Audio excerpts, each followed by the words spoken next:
waktu singkat sebelum subuh itu disebut sahar namanya. Sahar, jamaknya ashar. Amalan sunnah di waktu ashar itu istighfar.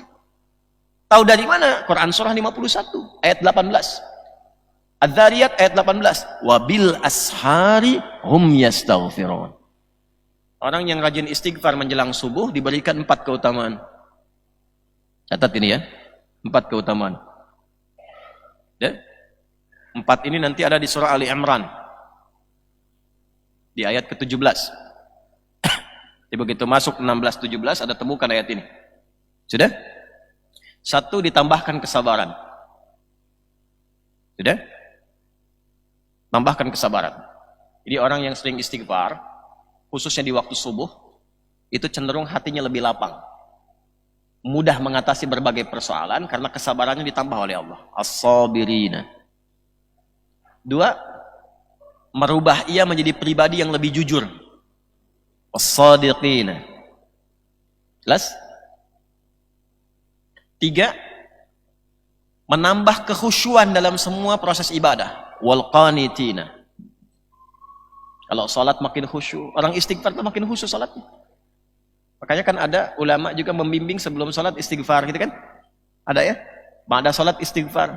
Orang yang membiasakan istighfar sudah terlatih. Itu begitu dipakai ibadah, istighfar itu membantu ia lebih khusyuk dalam ibadah. Yang keempat, wal munfiqina, bertambah harta. Hartanya makin nambah. Bisnis lancar. Pekerjaan lancar. Rizki melimpah, tapi berkah. Nabi Nuh saat meminta umatnya kembali kepada Allah itu ngajarin istighfar. Coba buka surat Nuh ayat 10, ayat 10. Faqultu astaghfiru rabbakum innahu kana ghaffar. Maka aku katakan pada umatku, perbanyak istighfar. Balik, taubat, istighfar. Rabbmu pasti punya sifat mengampuni, ghafar. Jadi ada ghafir, ada ghafar, ada ghafur. Kalau dosanya masih kecil-kecil, tapi ingat, walaupun kecil tetap dosa. Ingat ya. Pengampunnya disebut ghafir. Kalau sudah mau naik levelnya, naik nih, makin besar, ghafar. Makin besar lagi, ghafur. Jelas? Nah, begitu Nabi Nuh mengatakan faqultu astaghfiru rabbakum innahu kana ghaffara, artinya dosa umatnya itu bukan dosa biasa. Levelnya naik. Tapi apa yang terjadi? Yursilis samaa 'alaikum midrara wa yumdidkum bi amwali wa banin. Semakin rajin istighfar, yang sulit dibuka oleh Allah. Air hujan turun mudah. Orang rajin istighfar itu Masya Allah, dibuka ya Allah. Sudah lama gersang ya Allah, minta hujan. Turun. Makanya istisqa itu kan dibuka dengan taubat. Ya kan? Nah sekarang orang udah rajin taubat. Itu aja. Wa yumdidkum bi amwal. Dilimpahkan harta.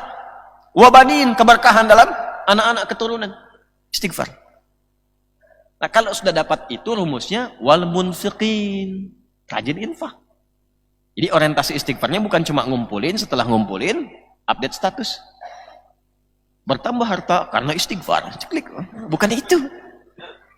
Nah, orang yang rajin istighfar di waktu subuh punya 4 keutamaan tadi. As-sabirina was-sadiqina wal-qanitina wal-munfiqina wal-mustaghfirina bil ashar. Lalulah dia menyaksikan keagungan Allah. Syahidallahu. Ya. Syahidallah. Dia menyaksikan keagungan Allah. Annahu la ilaha illa. Yang tahu keagungan Allah itu Allah sendiri, para malaikat, dan orang-orang yang punya ilmu dari kalangan beriman. Setelah paham itu, ngerti, maka ma'rifatullah, lahirlah pengetahuan yang dalam tentang Allah. Jadi semua dikerjakan karena Allah. Kalau sudah semua karena Allah, berubah sifatnya menjadi ihsan. Ihsan, namanya muhsin. Maka itu istighfar itu mengantarkan kita menjadi muhsin. Kan itu amalannya bertahap. Dari ayat 15, Quran surah 51 dari 15-nya sampai ke 18. Innal muttaqina fi jannatin wa 'uyun akhidhina ma atahum rabbuhum innahum kanu qabla dzalika muhsinin.